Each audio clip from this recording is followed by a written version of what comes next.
11th में कुछ student आए हैं जो आपको टक्कर दे सकते हैं। 11th कोई कुछ स्टूडेंट ऐसे आए हैं जो आपको टक्कर दे सकते हैं, मतलब समझें। ऐसे पोजीशन वेक्टर बताए, इसका कोऑर्डिनेट x, y बताए, तो पूछे कि ये पॉइंट P है और ये पॉइंट Q है, तो PQ कितना होगा, नहीं बता पाया। हम लोग बस टक्कर दे सकते हैं आपको, टक्कर दे सकते हैं, मतलब ही समझे। ये नहीं आ रहा है उसको, और कॉन्फिडेंस चौगुना है। कॉन्फिडेंस तो इतना है कि हम लोग वीडियोस देख लिए, कितना वीडियो देखे, सब निपटा दिए सब। हाँ सर, हम क्वेश्चन पूछ रहे हैं उससे पहले ऐसे।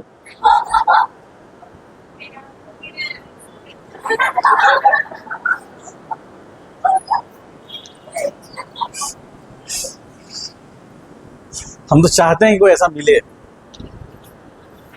कहीं कल के क्लास के बाद कहीं तुम भी समझे खड़ा होकर पूछना शुरू किए।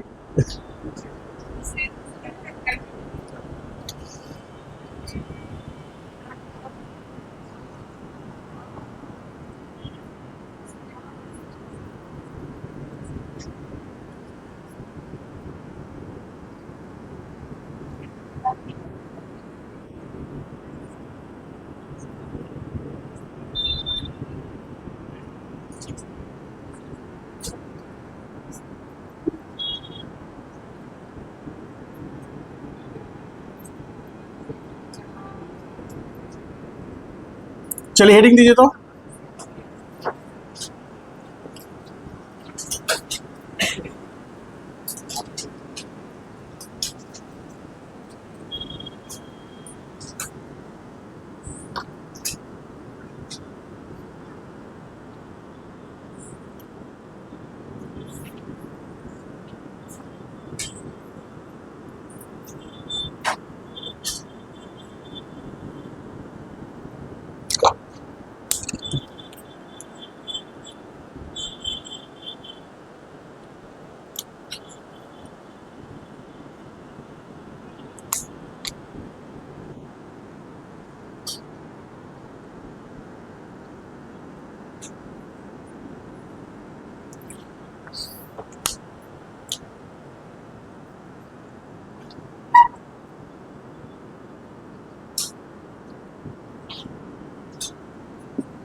Coefficient of thermal expansion.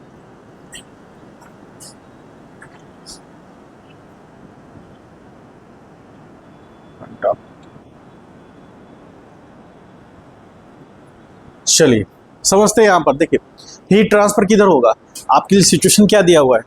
Situation दिया हुआ है T1 is greater than T2, T1 is greater than T is greater than T2। ये सिचुएशन समझ पा रहे हैं। ये सिचुएशन के अकॉर्डिंग टेम्परेचर ए पॉइंट पे ज़्यादा होगा। इस क्रॉस सेक्शन को कुछ और मान लीजिए, इस पॉइंट को मान लीजिए P और इस पॉइंट को मान लेते हैं Q। तो क्या लगता है Q पॉइंट पर टेम्परेचर ज़्यादा होगा या P पॉइंट पर? ऑब्वियसली P पॉइंट पर। तो हीट ट्रांसफर जब भी होगा तो P से Q के लिए तरफ जाएगा, तो P से Q की तरफ जाएगा इस जगह, इस डायरेक्शन में होगा और delta Q by delta T heat transfer rate होगा। तो यदि हम लिखना चाहें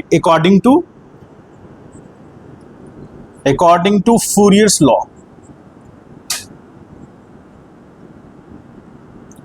फूरियर्स लॉ उसके अकॉर्डिंग हम चले तो हम क्या लिखेंगे, delta Q by delta T। ध्यान से देखिए, अभी टेम्परेचर डिफरेंस यदि हम T1 से T2 के लिए ले रहे हैं, पहले ले रहे हैं हम KA T1 minus T, division में X लेंगे।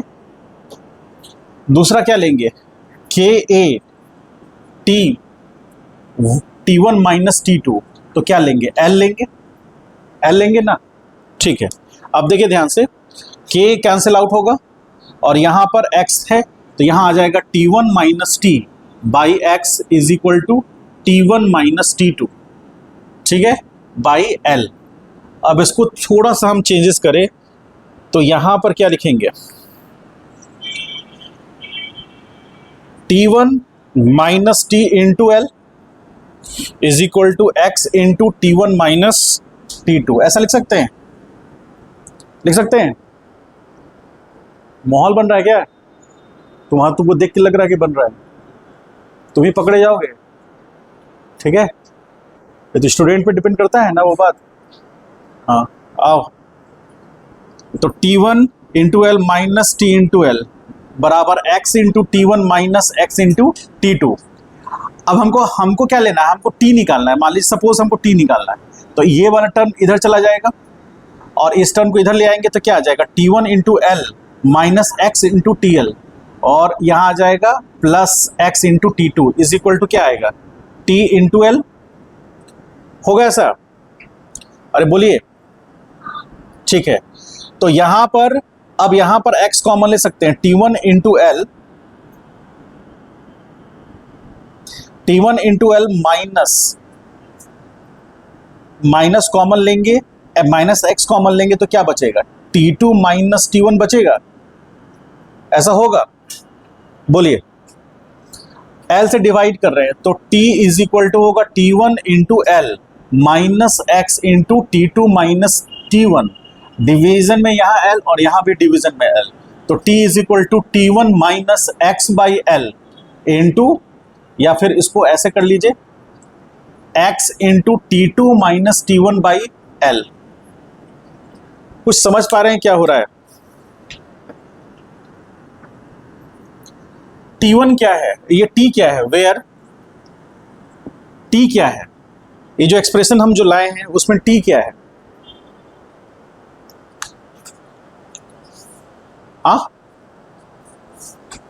उसको अच्छे से बंद करो, आवाज आएगी।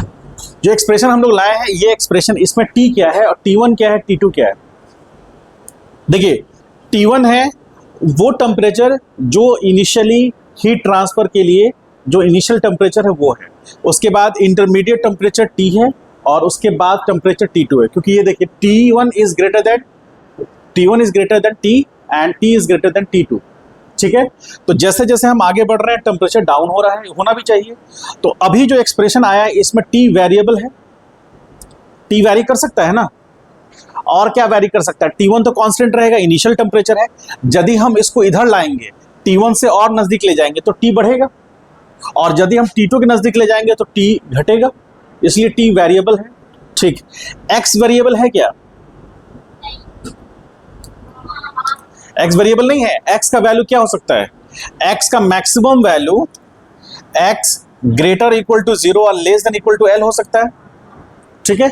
तो अब इसके अकॉर्डिंग देखिए ध्यान से, इसको हम क्या लिख सकते हैं, इसको y is equal to C into M into sorry X into M, ऐसा लिख सकते हैं क्या?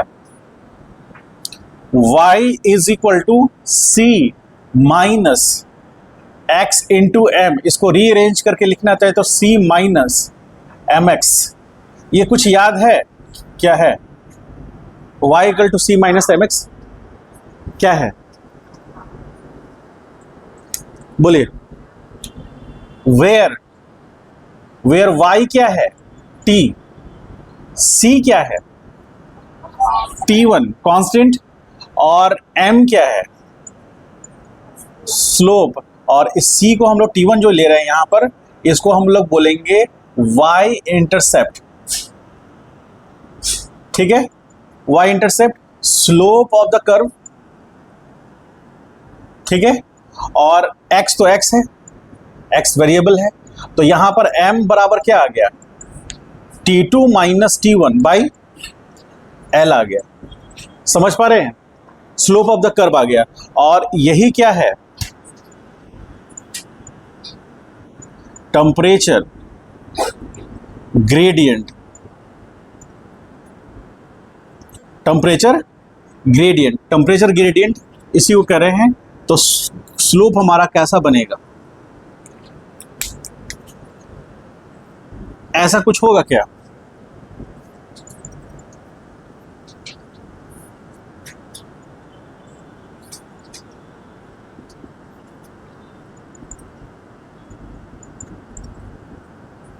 ऐसा कुछ बनेगा? नेगेटिव स्लोप होगा, क्योंकि y equal to M X plus C, याद है y is equal to M X plus C. तो इसमें c पॉजिटिव हमारा क्या होता था, y इंटरसेप्ट होता था, तो c तो पॉजिटिव है। देखिए c पॉजिटिव है, स्लोप क्या है, नेगेटिव है, तो स्लोप नेगेटिव होगा तो 90 से ज्यादा हो जाएगा। सेकंड क्वाड्रेंट में टेन थीटा नेगेटिव होता है, फर्स्ट क्वाड्रेंट में तो होगा नहीं। तो सेकंड क्वाड्रेंट आप कहीं भी चेक कीजिएगा, तो आप कहीं से भी चेक कीजिएगा तो थीटा 90 डिग्री से ज्यादा मिलेगा। आप किसी भी पॉइंट पे चेक कीजिए, इस पॉइंट पे भी चेक करेंगे तो आपको थीटा जो है 90 से ज्यादा मिलना चाहिए, क्योंकि ये टैन थीटा ही स्लोप रिप्रेजेंट करता है। इसलिए ग्राफ हमारा इस टाइप से होगा, और ये जो लेंथ होगा ये c होगा। नहीं समझ में आया? हाँ, अभी हम थोड़ा सॉफ्ट हो गए हैं, इसका मतलब ये मत समझिएगा कि हम आप लोग पढ़ाई एकदम नहीं कर रहे हैं। हाँ, क्या सुधांशु बोलो।